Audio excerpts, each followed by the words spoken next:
പലപ്പോഴും നമുക്ക് ഈ പറയുന്ന മൈഗ്രെയിൻ എന്ന് പറയുന്ന പ്രശ്നം കൊണ്ട് ബുദ്ധിമുട്ടുന്ന ഒരുപാട് പേരെ നമുക്ക് കാണാനായിട്ട് സാധിക്കും. പലപ്പോഴും നമ്മുടെ വീടുകളിൽ അല്ലെങ്കിൽ നമ്മുടെ കുടുംബത്ത് തന്നെ നോക്കിക്കഴിഞ്ഞാൽ ഒന്നോ രണ്ടോ പേർക്കെങ്കിലും ഈ മൈഗ്രെയിൻ പ്രശ്നം ഉള്ളതായിട്ട് നമുക്ക് അറിയാനായിട്ട് സാധിക്കും. ഇതിന് വൺ സൈഡഡ് ഹെഡ് ഏക്ക് അല്ലെങ്കിൽ പാർഷ്യൽ ഹെഡ് ഏക്ക്, ഒരു സൈഡിലേക്ക് മാത്രം ആയിട്ട് വേദന വരും. ഇതിനെ ചെന്നിക്കുത്ത് എന്നാണ് നമ്മൾ മലയാളത്തിൽ പറയുന്നത്. അപ്പോൾ ഈ പറയുന്ന പ്രശ്നം ഉണ്ടായി കഴിഞ്ഞാൽ അവർക്ക് മൂഡ് കംപ്ലീറ്റ് ആയിട്ട് പോകും, ശക്തമായിട്ടുള്ള തലവേദന ഉണ്ടാവുകയും അതുപോലെ തന്നെ ചിലപ്പോൾ കിടക്കുന്ന സ്ഥലത്ത് നിന്ന് എഴുന്നേക്കാൻ സാധിക്കാത്ത രീതിയിൽ പോലും ശക്തമായിട്ട് വേദന ഉണ്ടാവുന്ന ആൾക്കാരുണ്ട്. പലപ്പോഴും ഒന്ന് ഛർദ്ദിച്ച് കഴിയുമ്പോഴേക്ക് ഇവർക്ക് ഈ വേദന ഒന്ന് കുറയുന്നതായിട്ട് കാണാൻ പറ്റും. പലപ്പോഴും പെയിൻ കില്ലറുകളും മറ്റും കഴിച്ചായിരിക്കും ഇത്തരക്കാർ ആശ്വാസം കണ്ടെത്തുന്നതും. പക്ഷേ ഇവിടെ നമ്മൾ അറിയാനുള്ള ഒന്ന് രണ്ട് കാര്യങ്ങളാണ്.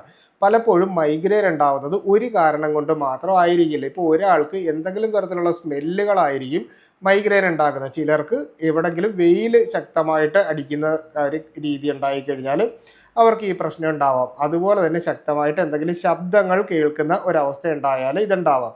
ഇനി കാഴ്ച സംബന്ധമായിട്ടുള്ള പ്രശ്നങ്ങളുള്ള ആളുകളിലും ഈ പറയുന്ന രീതിയിൽ മൈഗ്രെയിൻ ഉണ്ടാകാനുള്ള സാധ്യത വളരെ കൂടുതലാണ്. അതായത് ഒരു കാരണത്തിൽ നിന്ന്, അതായത് ഒരാളിൽ നിന്നും മറ്റൊരാളിലേക്ക് മാറുമ്പോൾ കാരണങ്ങൾ വിഭിന്നമായിട്ടായിരിക്കും ഈ പറയുന്ന ആളുകളിൽ കാണുന്നത്. അതുകൊണ്ട് കൃത്യമായിട്ടുള്ള കാരണം കണ്ടെത്തി ആ കാരണം നമ്മൾ പൂർണ്ണമായിട്ട് ഒഴിവാക്കുന്നതാണ് ഇതിനുള്ള ഏറ്റവും ആദ്യം നമ്മൾ ചെയ്യാനുള്ള ഒരു കാര്യം.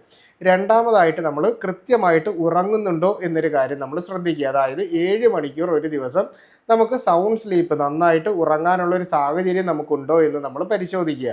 ഇനി വെറുതെ ചെറിയ കാര്യത്തിന് പോലും ടെൻഷൻ ആവുക അല്ലെങ്കിൽ അമിതമായിട്ടുള്ള ഉത്കണ്ഠയുള്ള ഒരാളാണെങ്കിൽ നിങ്ങൾക്ക് മൈഗ്രെയിൻ ഉണ്ടാവാനുള്ള സാധ്യത സാധാരണക്കാരേക്കാളും കൂടി നിൽക്കും. വൈറ്റമിൻ ഡി ക്രമാതീതമായിട്ട് ശരീരത്തിൽ കുറയുന്നതും ഒമേഗ 3 ചേർന്നിട്ടുള്ള ആഹാരങ്ങൾ, അതായത് ഫ്ലാക്സ് സീഡ്, ചിയാ സീഡ്, മത്സ്യങ്ങൾ, ഇത്തരത്തിലുള്ള ആഹാരങ്ങൾ കഴിക്കുന്നതിൽ നിങ്ങൾ വിമുഖത കാണിക്കുന്ന അല്ലെങ്കിൽ കഴിക്കാത്ത ആളാണ് എന്നുണ്ടെങ്കിൽ നിങ്ങൾക്ക് ഇത്തരത്തിൽ മൈഗ്രെയിൻ ഉണ്ടാവാനുള്ള സാധ്യത വളരെ കൂടുന്നതായിട്ട് കാണും. ഇനി കൃത്യമായിട്ടുള്ള വ്യായാമം ഇല്ലാത്തതും ദിവസം 3 മുതൽ 3.5 ലിറ്റർ വരെ വെള്ളമെങ്കിലും നമ്മൾ മിനിമം കുടിക്കാതിരിക്കുന്നവരെല്ലാം മൈഗ്രെയിൻ കൂടുന്നതായിട്ട് പല പഠനങ്ങളും തെളിയിച്ചിട്ടുണ്ട്. അപ്പോൾ ഇത്തരത്തിലുള്ള തെറ്റുകൾ എന്തെങ്കിലും നിങ്ങൾ ചെയ്യുന്നുണ്ടെങ്കിൽ അത് പൂർണ്ണമായിട്ട് ഒഴിവാക്കുകയും കൃത്യമായിട്ട് ഒരു ഡോക്ടറുടെ നിർദ്ദേശപ്രകാരം ചികിത്സകൾ തേടുന്നതുമാണ് ഇതിനുള്ള ഏറ്റവും നല്ല പരിഹാരം.